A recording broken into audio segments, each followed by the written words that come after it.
Howdy. I want to tell you about my life as being a dyslexic. Dyslexia is something that you have all through your life, and you learn to work with it and involve yourself with it.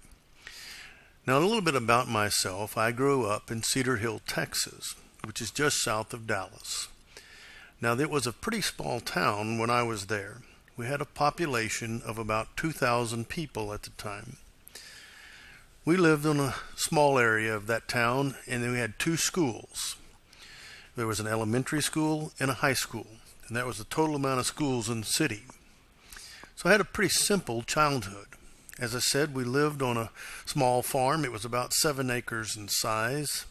You can see me standing here with our 2 mules. One of them was called Donkey, and the other one was called Donkey 2. And I was the youngest of 4 brothers. So I want to tell you something about my life and a little bit about my dyslexia. Let's start talking about being dyslexic. And I thought you might like to understand how I read and how I hear things. But first, what I want to do is run a test of your reading ability and see how well you can read if you read like I do. So here we are. Let's see if you can read this.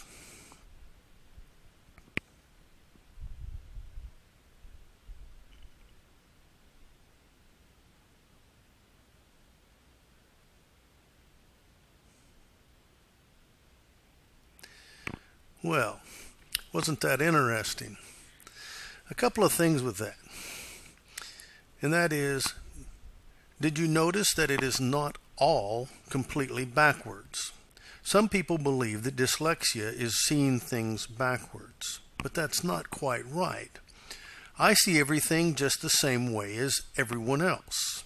It's not how I see it, it's how things get stored in my brain and then get pulled back up when I think about them. So every word has to be deciphered, meaning I have to switch it around. If you look at that message deciphered, it says, "My name is James Faulkner and I'm dyslexic." I'm not a doctor, so I'm just going to explain my understanding of dyslexia. And every dyslexic is different. How I do it is going to be different than others. So my brain stores all words in the groups of 2 or 3 letters. As example, my name James is stored as J-A-M and then a second group E-S. Now when my brain recalls those and how they come out can be different order or can be backwards, or each group could be turned around and come up backwards. So here's an example of how it might work. James is stored, as I said, as J-A-M-E-S. So it comes out in one of these 6 variations. Notice E-S backwards, J-A-M is forward, or in any combination of those. And the bigger the word, the more possible variations there are. So I have to read and decipher every word, and that takes major concentration. It's also what I hear. So if you look at this and read through it, my name is James Faulkner and I am dyslexic. I'm not a doctor, so today I'm going to describe how I have that understanding. If you look at the today portion of this, you'll notice that the to and the day are both reversed and they're also back to front, right? And if you look at every dyslexic is different, notice that different is made up of 3 different parts, and any one of those could come out first, and also they can come out individually in different backwards or forwards. So the question is, when I was young, am I doomed? Well, I was tested in elementary school and they said, "This boy's slow. He's never going to finish middle school. You might want to put him into a trade school of some kind." But my parents didn't give up on me. They said, "This boy is a little brighter than that. He should be able to do well in school. He seems to be extremely gifted." But still, they had this, "I'm not going to finish middle school." My teachers didn't give up on me. And more important, I never, ever gave up on myself. It was a struggle. It was a lot of hard work, but I graduated high school and then some. I actually went off to college, and at Texas A&M University, there in Bryan, I went and got a mechanical engineering degree from Texas A&M. I also got an ocean engineering degree from Texas A&M. Ocean engineering has to do with designing things that are put into the ocean.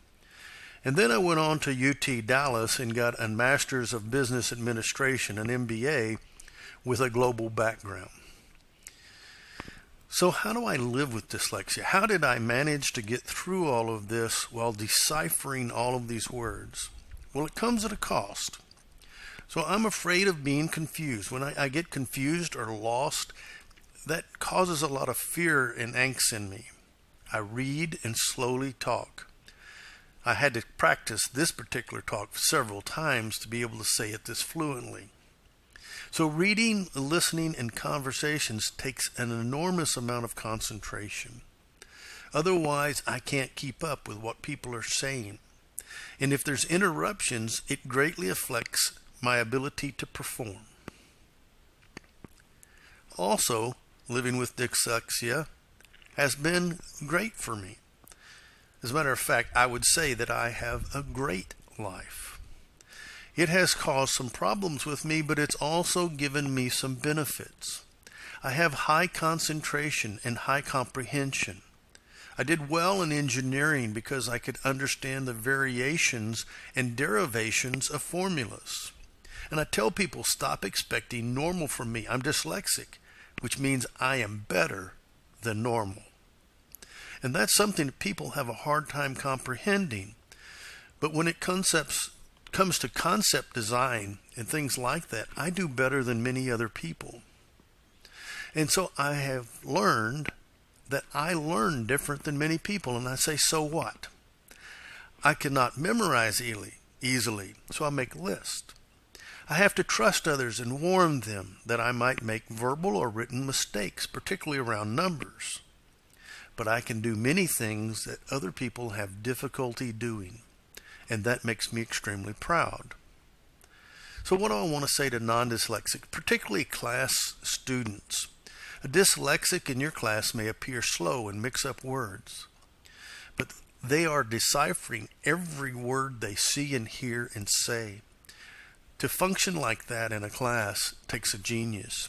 They may not appear that way, but they don't need to be interrupted. So don't laugh at them or don't tell them that they can do better. Because one day, that person you're teasing may become your boss. Finally, I have a classic saying that I give to all of the students who can hear me, and that is about soaring. So with your feet on the ground, look to the stars and let your dreams soar. You can be whatever you want to be. It takes work, but being dyslexic doesn't stop you.